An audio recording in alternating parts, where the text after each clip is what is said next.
Okay, where am I up to? Well, I had a lot of preparation to do, especially with the cover, because whoever did it way back put some stuff on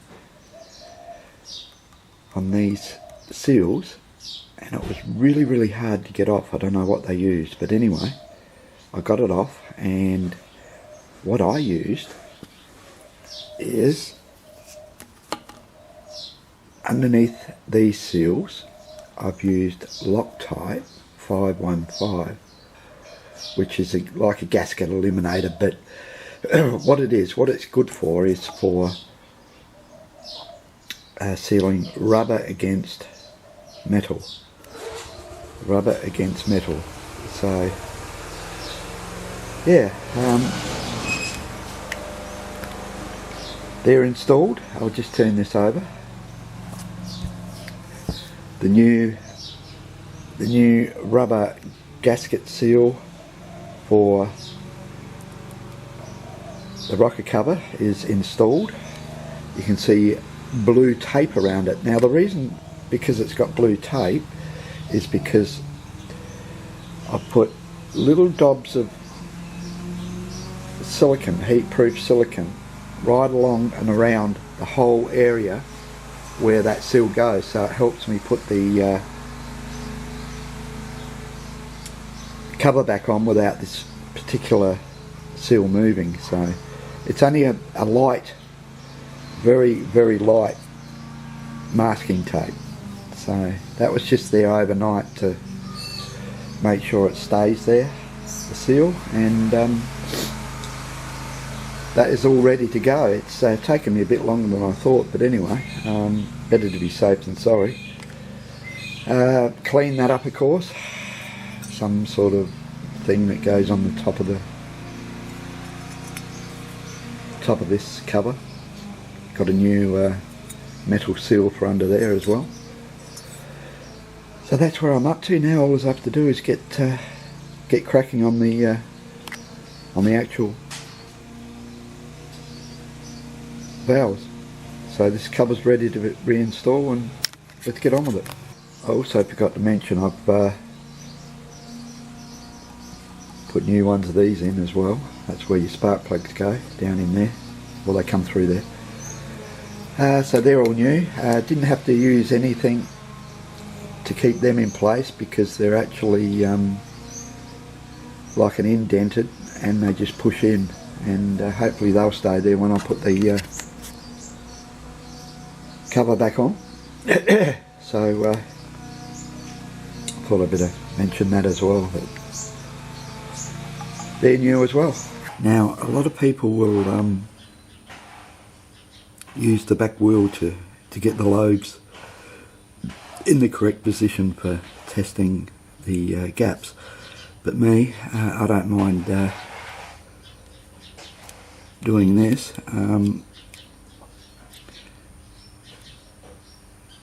I use this and get it exactly right. You can see that T there, which is pointing to the middle of this, and that means I've rotated it enough for the lobes on number one to be pointing away from one another. That one there, the inlet, and the outlet. Where's the outlet? Over there. So they're ready to check, and you just turn that completely around once, and then you can check number 4. Right, let me show you. Let's see if I can show you. As you can see, that the T is facing this thing here. That is the setting to check number 1. So what you do is you get this. Now bear with me because I'm trying to do this. And you go full turn.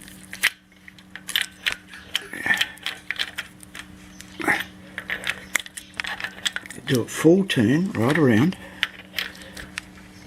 until you come up to that mark again, which is there. Right, now that will be ready for number 4.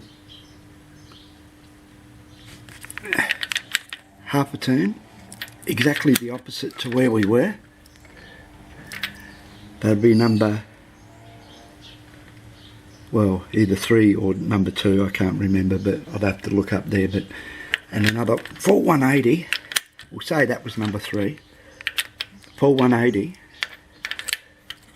So the T is, T meaning top dead centre. So the T is there. That will be for number, well, let's have a look. That, number 3, is it?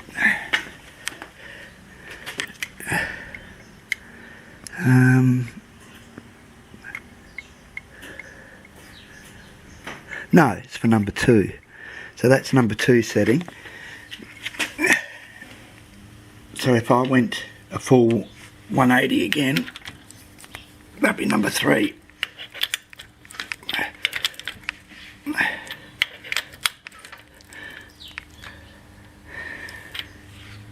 A lot of people use the back wheel, but I use this because I cut my own gaskets for here, which I'll show you after. So that should be for number, well, let's have a look. Yep, number 3. Number 3 is in the position to be checked. So that's how I do it and get the correct setting for the valves. The correct angle for the lobes, as I call them. Right, we have the chart here, and I use 2 feeler gauges, one for the inlet, one for the outlet. We have for the outlet 0.007 to 0.009. So that's me outlet, or 0.023 max to 0.18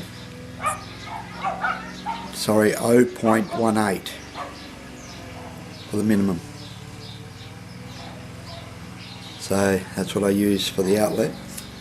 For the inlet, it's from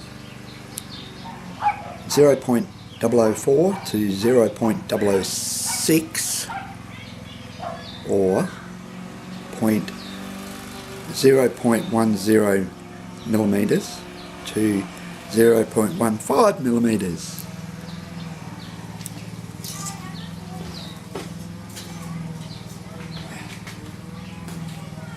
The tool I use is this particular tool here, which that goes onto the nut, undoes the nut. This goes in there and just adjusts the up and down of the gap. So that's the tool I use. I got that off eBay a long time ago, and it's already paid for itself. So they're the tools you need to check your gauges. Well, your gaps. Sorry, your gaps. That's the tool you need. The tools you need. Okay, so they're all checked, adjusted as needed. A couple of tight ones, and that was on the exhaust, but apart from that they're all pretty well in spec, so I don't have to do that again for another 24,000 kilometers. So now what to do? Put it all back together. Okay, first thing I'll probably do is put my spark plugs in actually. Won't hurt to do that now, I wouldn't think. So we'll crack on, and I'll show you when I'll put different things on in the stages. Okay, plugs are installed, and next is to get that cover back on, which is going to be a pain, I know it. Hopefully not though. So I'll be back. Okay, that cover's on, partly. Got it in there. It was actually easier to get in than taking it out. Just got to be careful to get all these rubber things seated, and also where you've got the half moon shape there, you have to put a bit of, well, I put a bit of, where is it? 515. Put some 515 just along there a little bit, down and around. You don't need to put it on thick, because you put it on too thick it will just all squeeze out, so just put a thin layer on, that'll do you. Also I'm installing a new, whatever this is, don't know what it is, onto that, which goes on the top of the rocker cover, and it's full idiot proof, because there's only one way it can go on, and it's that way. Can't go on any other way or else it won't line up properly, so that's alright. It's nice and idiot proof. So that's next to put on. I'm going to put that on now. Alright, the cover's back on. All the screws are in place.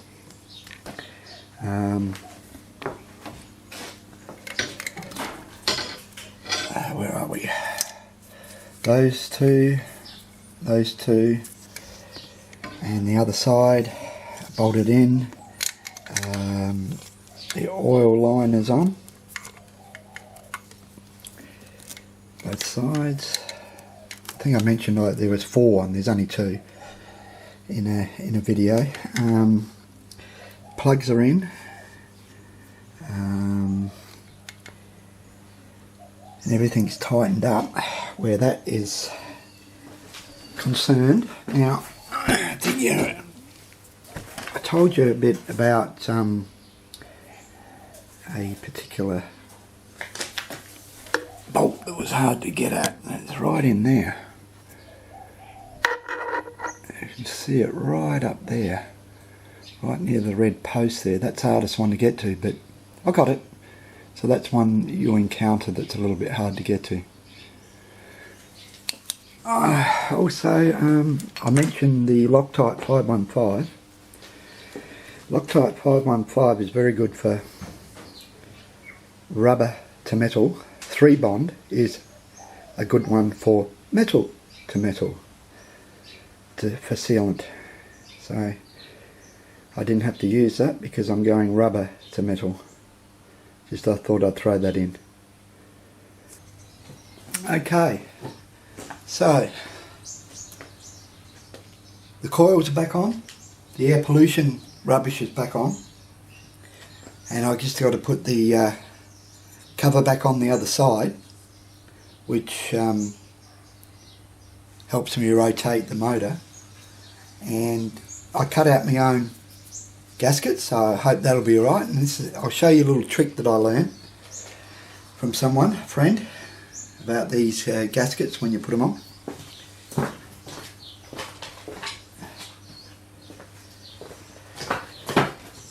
You get some grease, a little bit of grease, not much. You get it on your fingers and just rub it around the gasket. That way it's a lot easier to take off next time. It helps with the seal as well.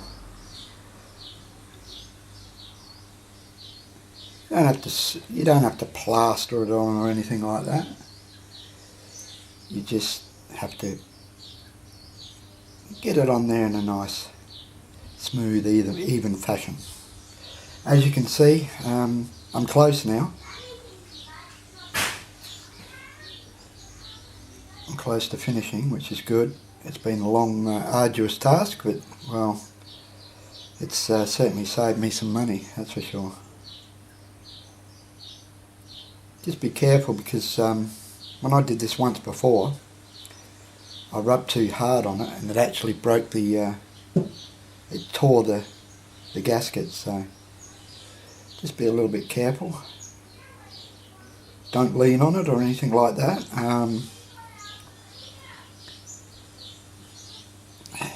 Plug leads are installed. Basically just put this on, fill it with oil, put the tank on, and we should be back in business. So when all that's done, I will show you the finished thing and we'll start it up, and hopefully the tappers will be okay and not noisy. They weren't noisy before. So nice even spread of grease on the gasket. So I'll be back in a minute. Okay, just put oil in. Got to start it up and let it flow through everything. And fingers crossed everything's alright. Here we go.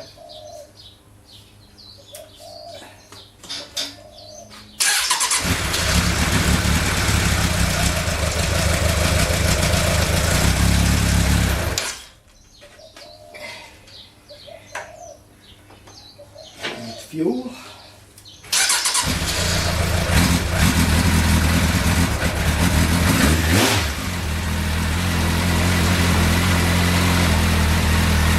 Oh, the tank right. Just let the oil run through it.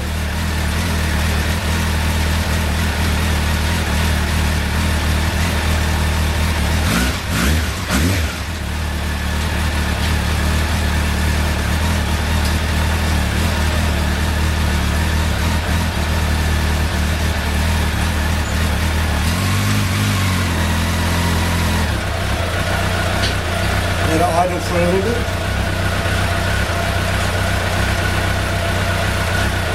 Make sure there's no oil leaks.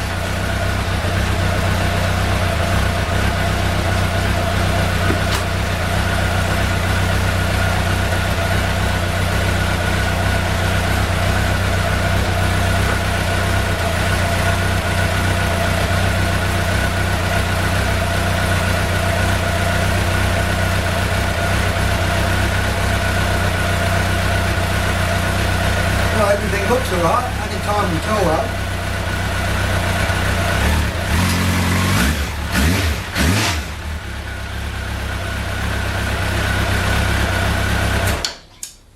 Okay, that should have filled the oil filter.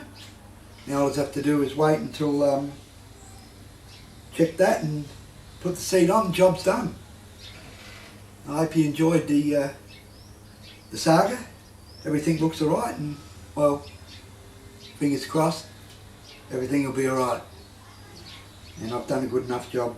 There will be no oil leaks or anything. So thanks for watching, and I hope it was a little bit informative. If not, well, it's pretty hard doing this all by yourself with no camera person. So I did my best. So thanks for watching, and till next time, ride safe. Cheers for now.